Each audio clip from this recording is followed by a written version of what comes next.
अस्सलाम वालेकुम ख़वातीन हज़रात, शान पाकिस्तान के साथ मैं हूं सुलेमान सनी।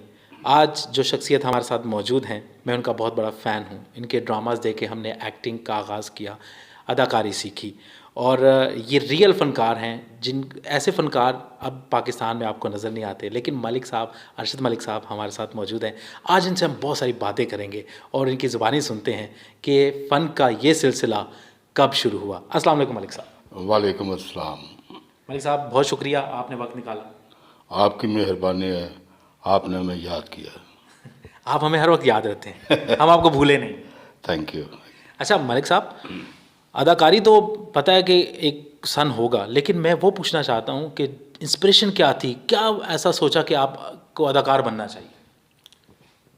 असल में मैं जब पढ़ता था छठी क्लास में, तो मैंने अपने स्कूल में ड्रामा किया था। उसमें मैंने सिख का पाठ किया था। अच्छा। सही। वो कश्मीर पे था, तो हमने टिकट भी रखा था उसका। अच्छा, स्कूल के ड्रामा? हाँ जी, 1 रुपया एक बच्चा। ये किस सन की बात? ये सन तो मुझे याद नहीं है, बहरहाल उस वक्त मैं छठी में पढ़ता था। अच्छा। हाँ जी, तो उस वक्त से मैं ये मेरे जहन में था कि मैं एक्टिंग करूँगा। अच्छा। एम इस्माइल साहब, अल्लाह पाक उनको जन्नत में जगह दे, वो मेरे हमसाए थे। अच्छा। हाँ जी, तो वो समझ लें वो मेरे उस्ताद भी थे। बिल्कुल ठीक। आर्टिस्ट वो बहुत बड़े थे, बड़ा नाम था उनका।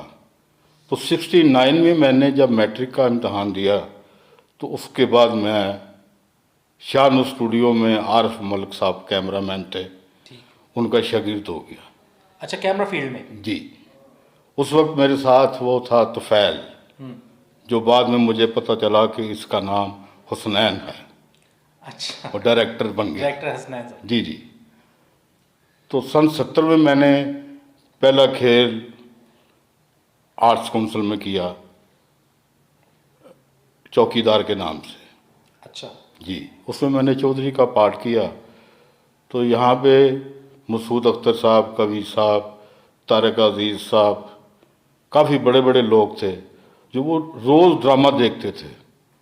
तो उन्होंने मुझे बड़ा अप्रिशिएट किया कि आपने छोटी सी उम्र में चौधरी का पाठ किया और बड़ा अच्छा किया, अब रियल चौधरी लगते हैं जी। वो बहरहाल उसके बाद काफ़ी काम चलता गया।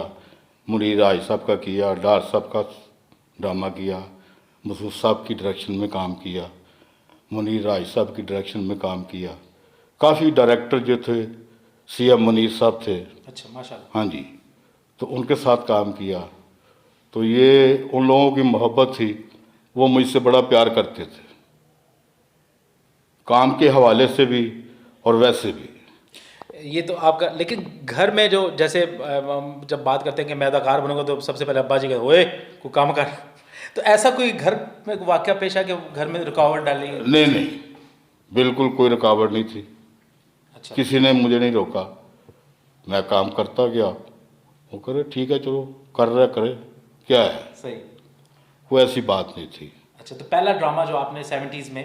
हाँ, यहाँ पे अलहमरा में किया। उस वक्त वो छोटा हॉल था, 154 सीटें थी उसकी गालबन। अच्छा। हाँ जी, तो एक माह ड्रामा चलता था और एक माह ही रिहर्सल होती थी। यानी कि 1 महीना ड्रामा और उसकी 1 महीना रिहर्सल? 1 महीना रिहर्सल, उसके बाद ड्रामा होता था। क्या बात। तो काम का मज़ा आता था। बड़े ड्रामे किए हैं, मुनीर साहब के भी, डार साहब के साथ, मसूद अख्तर साहब के साथ, और बड़े बड़े अच्छे खेल किए हैं और अच्छे पार्ट किए हैं मैंने। तो ऐसा जो यादगार किरदार जो आपका, जिसको आप समझते हो कि आपका ब्रेक थ्रू था, वो कौन सा था उसमें? ब्रेक थ्रू काफ़ी ड्रामे थे, उसमें ट्रेजिडी ज़्यादा थी। ट्रेजिडी रोल जो मैंने किए हैं, वो बड़े बड़े रोल किए हैं बड़े ड्रामों में। अच्छा। जन्म जन्म की मैली चादर भी किया है मैंने अफजाल साहब का, अरफान खुसर के साथ, हवा की बेटी है जी। तो ऐसे ड्रामे थे कि लोग देखते थे, कहते थे यार ओरिजिनल एक्टर है। नहीं, वो बात तो आपकी अदाकारी में हमें नज़र आती है। हाँ जी। और इंस्पिरेशन भी काफ़ी लोग आपसे लेते हैं आपकी अदाकारी में। सबसे मुश्किल तरीन डायरेक्टर जिनको आप समझते हैं कि यार वाकई ये डायरेक्टर है, बहुत बड़े नाम भी थे, लेकिन आप मुश्किल किसको समझते थे कि यार इनके साथ काम करना बड़ा? अरफान खूसट साहब। अच्छा, हाँ, तो उनके क्या वो करते थे, खास बात क्या वो थी? खास बात ये थी कि वो चाहते थे कि काम कर रहे ओरिजिनल काम करें, ये लगे एक्टिंग न लगे, ये लगे कि ओरिजिनल है ये। अगर वो बाप का पार्ट कर रहा है तो बाप लगे, अगर बदमाश बना है तो बदमाश लगे। ऐसे नहीं बस बोल दिया ठीक है, ऐसे कोई बात नहीं थी, वो नहीं छोड़ते थे। सही। तो उसमें कभी ऐसा ख्याल नहीं आया कि मुझे हीरो भी करना चाहिए? ये अलमरा में एक ड्रामा हुआ शुरू, तो मसूद अख्तर साहब डायरेक्टर थे। अच्छा। तो उन्होंने सारी जितनी भी अपना आर्टिस्ट थे उनको कहा कि इसमें हीरो अरशद मलिक साहब करेंगे। मैंने कहा बाबा जी मैं कैसे करूँगा, मैं तो हीरो ने मैंने कभी किया ही नहीं। उन्होंने कहा नहीं आप करेंगे। सारी कास्ट भी जो है ना वो हंसने लगी, ये क्या कर रहे हैं बाबा। लेकिन उन्होंने मुझे कराया और मैंने किया। वो टीना मेरे साथ थी हीरोइन। अच्छा। हाँ जी, और वो बड़ा बेहतरीन, बड़ा पसंद किया गया। सही। तो फिर आप टीवी की तरफ गए, फिल्म? टीवी की तरह मैंने वो अयूब खावर साहब के साथ दिन में किया, दल की। फिर वो यावर साहब थे, उनका कसाई और महंगाई, कसाई का पार्ट किया उसमें। और भी शाह साहब थे, काफ़ी लोगों के साथ काम किया मैंने। अभी हम देख रहे थे कुछ अर्सा पहले तक कि आप बाकायदगी से थिएटर कर रहे थे, तो अचानक आप एकदम से थिएटर से गायब हो गए, इसकी क्या वजह थी? वजह तो कोई नहीं है, असल में बात यह है कि ड्रामा जो है ना वो अब वो नहीं हो रहा जो हम करते थे। सही। तो कोई ऐसा पार्ट अगर आ जाए तो पार्टी चाहे कि यार डायरेक्टर चाहे कि इसको बुला लो, ये पार्ट वो कर लेगा, तो फिर बुलवा लेते हैं तो चले जाते हैं, अदरवाइज कोई काम नहीं। मिस करते हैं उन दिनों को? क्यों नहीं करते, हमने बड़ा काम किया है, 50 साल काम यही किया है। सही। तो आदत पड़ जाती है। रात को जब 10 बजते तो फिर सोच यार क्या करें, कहाँ जाएं अब। सही। तो सोच तो आती है ना। क्या डिफरेंस, क्या फ़र्क आपको लगता है कि बड़ा फ़र्क है। अब वो मिस हो गया है, वो पार्ट हमारे थिएटर में से, वो टीवी ड्रामा में, फिल्म में मिस हो चुका है, वो देखिए क्या? अब जो प्रोड्यूसर है ना वो डायरेक्टर ही भी है, एक्टर भी है, सारा कुछ ही वही है। ਉਹ ਇਹਨੂੰ ਇੱਥੇ रख ले, ਇਹਨੂੰ ਕੱਢ ਦੇ, ਇਹਨੂੰ ਵਾੜ ਲੈ, एंट्री अंदर करा दे, ਇੱਥੇ करा दे। तो ये ड्रामा हो रहा है। अभी भी आपके वो साथी फनकार अभी भी काम कर रहे होंगे कुछ, तो ऐसा फील होता है कि एक दफ़ा फिर वो ड्रामा रिवाइव हो जाए और ड्रामा वही वैसी पब्लिक हो, ऐसा कभी होता है? जैसे अब पब्लिक में भी फ़र्क आ चुका है। हाँ, क्यों नहीं होता है, होता क्यों नहीं। कि ड्रामा होना चाहिए, काम होना चाहिए। ड्रामा होगा तो हम काम करेंगे ना, ड्रामा नहीं होगा तो काम नहीं होगा। जैसे स्क्रिप्ट के ऊपर आप जैसे कहते हैं 1-1 महीना मेहनत करते थे आप, पूरा स्क्रिप्ट याद करना। हाँ बिल्कुल, पूरा पूरा स्क्रिप्ट याद होता था। सही। मुनीर साहब ने अगर 80 सफ़े लिखे हैं तो 80 के 80 याद है, और दूसरे आर्टिस्टों का भी याद है। ये बात है कि आप दूसरे आर्टिस्टों का भी आपको याद हो जाता है। जी, और जब तक उनका करैक्टर हमें पता नहीं चलेगा कि क्या कर रहा है ये, तो हम अपना कैसा करेंगे। बिल्कुल सही। तो कभी मुल्क से बाहर? नहीं, मुल्क के बाहर मैं नहीं गया, फैन, पाकिस्तान में ही। फैन तो आपके पाकिस्तान से मोहब्बत। फैन तो होंगे बाहर, कभी फ़ोन करते होंगे कोई ऐसा? नहीं नहीं, मेरा राब्ता किसी से नहीं है। अच्छा। यहाँ भी मैं बहुत कम लोगों से मिलता हूँ, क्या मिलकर करना है। अच्छा मलिक साहब, एक सबसे बड़ी बात होती है कि जैसे मैं अक्सर ये सोचता हूँ कि हर फनकार के अंदर एक होता है कि यार ये कैरेक्टर मुझे करना चाहिए। जिस दूसरे फनकार को देखते हैं कि ये होता, ये मैं ऐसा करता और अच्छा करता, ऐसा कोई किरदार आपकी नज़र में गुजरा कि आप समझते हो कि ये मुझ पर सूट करता है और मैं अच्छा कर लेता? नहीं, ये नहीं बात ये है कि जो कर रहा है वो अपने हिसाब से कर रहा है। मैंने अपने टेक्निक से करना था उसको, ये फ़र्क तो है ना। बिल्कुल सही। अगर एक आदमी ट्रेजिडी कर रहा है और मुझे नहीं मज़ा आ रहा, ट्रेजिडी जो है ना ये बड़ा मुश्किल काम है, ये वारद करना पड़ता है। जब तक वारद ना करो ये आप नहीं कर सकते। बिल्कुल ऐसी बात। तो अब अगर आपको मौका मिले कि थिएटर को आपने सही करना तो क्या करेंगे सबसे पहले? हाँ, उसके लिए सबसे पहली बात तो यह है कि ड्रामा पूरा होना चाहिए, लिखा हुआ स्क्रिप्ट जो है वो होगा। उसके बाद डायरेक्टर जो है, जो डायरेक्टर है वो डायरेक्टर होगा तो काम होगा।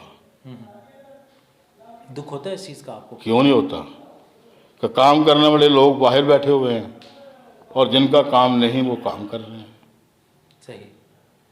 तो देखिए डायरेक्टर जो है, प्रोड्यूसर कह रहा है जी डायरेक्टर ओ की जरूरत है डायरेक्टर की, वो एंट्री करनी है तू करा दे वो सीधे। लम्हा फिक्रिया है ये बहुत बड़ा कि असल काम करने वाले लोग बाहर बैठे हुए हैं और जिनका काम नहीं वो काम कर रहे हैं, वो लिख रहे हैं डायरेक्टर। दुख नहीं होगा? बिल्कुल ऐसे ही। जिसको काम के अलिफ बे का भी नहीं पता वो एज डायरेक्टर काम कर रहा है। पता ही नहीं है। और यही हमारी जो इस इंडस्ट्री का सबसे बड़ा नुकसान हुआ वो इन लोगों के हाथों से हुआ। बिल्कुल बर्बाद हो गया है। किसको दोष देते हैं इस चीज़ का? फनकार, फाइनेंसर और दूसरा कुछ आर्टिस्ट आए थे जो अमानुल्लाह को गिराने के लिए उन्होंने गालियां भी निकाली, थिएटर पे गालियां भी निकाली उन्होंने कि इस बंदे को जेर करना है, तो गालियां भी निकाल दी। हालांकि जिसको खुदा ने इज्जत दी हो उसको कौन गिरा? कोई नहीं रोक सकता उसको। तो दुख होता है कि ये क्या हो रहा है, यार काम नहीं हो रहा। बस ऐसे ही है, वो कह लें कि बस रोटी लगी हुई है वो खा रहे हैं। लेकिन इस रोटी को भी हम मेरा ख्याल है कि हलाल नहीं कर सकते कि नहीं, हलाल कैसे करेंगे? अगर आप सही काम नहीं कर रहे तो हलाल कैसे होगा? तो दुख की बात है ये। अब क्या आप सोच रहे हैं कि फ्यूचर में क्या देख रहे हैं? बेहतरी की तरफ हालात जाएंगे? बेहतर हो सकता है लेकिन उसके लिए बड़ी मेहनत की ज़रूरत है। फाइनेंसर जो है वो चाह ही नहीं रहा कि स्क्रिप्ट हो, तो कैसे होगा? सबसे पहले तो फाइनेंसर आए। सही। फाइनेंस करने वाला बंदा होगा, कोई हिम्मत करेगा कि नहीं जी नहीं मनीष साहब तुसी करो ड्रामा, पूरा ड्रामा करो, ठीक है तो ड्रामा हो जाएगा। सवाल है बड़ा पर्सनल किस्म का, नाराज़ मत होइएगा।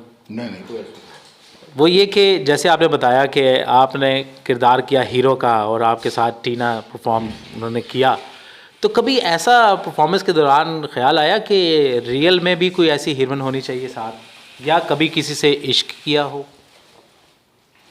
इश्क किया है अपने माँ बाप से, माशाल्लाह। और कोई इश्क नहीं किया। ये तो बात होगी, लेकिन अंदर अंदर से कोई कभी पसंद आई आपको? नहीं कोई ऐसी बात नहीं है। पूरी फील्ड मुझे जानती है कि मैं कैसा बंदा हूँ। ये भाभी के डर से तो नहीं कर रहे आप? नहीं ऐसी कोई ऐसी बात नहीं है भाभी। अच्छा, तो अभी माशाल्लाह कितने बच्चे हैं आपके? 4 बच्चे हैं। तो कोई इस फील्ड की तरफ नहीं आया? नहीं कोई नहीं। उसकी क्या वजह? नहीं वैसे ही मैंने कभी मना भी नहीं किया। उन्होंने कभी ड्रामा भी नहीं देखा उन्होंने। अच्छा। बचपन में देखा था, उसके बाद नहीं। अक्सर आपको हमने देखा विलन के किरदार में। जी। तो वो घर में जाके तो पापा ये क्या किया आपने? मेरी जान, मेरा ख्याल है जितनी मोहब्बत मैं करता हूँ सबसे कोई भी नहीं करता। माशाल्लाह माशाल्लाह। विलन नहीं हूँ मैं। नहीं वो तो मुझे पता है। आप लाइफ में, क्योंकि स्क्रीन तो कुछ और होती है, आप लाइफ में आप जितने नफीस इंसान हैं वो तो हम जानते हैं आपको माशाल्लाह। एक जो चीज़ रहती है जो अक्सर मैं अब सवाल पूछना चाह रहा था कि जैसे सुहेल साहब काम कर रहे थे और उनके थिएटर में बाकायदा फैमिलीज़ को हमने देखा और उनके सब्जेक्ट होते थे और पूरी स्टोरीज़ होती थी। माशाल्लाह उन्होंने बड़ा ही कंट्रीब्यूट किया थिएटर के ऊपर। क्या आप समझते हैं कि सुहेल साहब को या जैसे जितने भी फनकार हैं उनको थिएटर छोड़ना चाहिए था? नहीं, काम करना चाहिए था। क्यों छोड़ा? क्योंकि स्पेस खाली हुई है तब भी कुछ थिएटर ने उसको इस मुकाम पे पहुंचाया। थिएटर से ही गया ना। बिल्कुल। तो उसको छोड़ना नहीं चाहिए था, काम करना चाहिए था। टेलीविज़न के लिए अलग टाइम होता था। हाँ क्यों नहीं, सारी दुनिया करती है। बिल्कुल सही। क्यों चलें जी, छोड़ा है? हम तो रिक्वेस्ट करेंगे आपकी बात के थ्रू हम सुहेल साहब से कहेंगे कि थिएटर को अभी भी आपकी ज़रूरत। जी, बड़ी अच्छी बातें चल रही हैं। मुझे अब ये बताइएगा कि जो अब नए फ़नकार आने वाले हैं या जो अभी मौजूदा काम कर रहे हैं, उनके बारे में आप क्या सजेशन देंगे कि वो अपने काम में निखार पैदा कर सकें, क्वालिटी उनके काम में नज़र आए?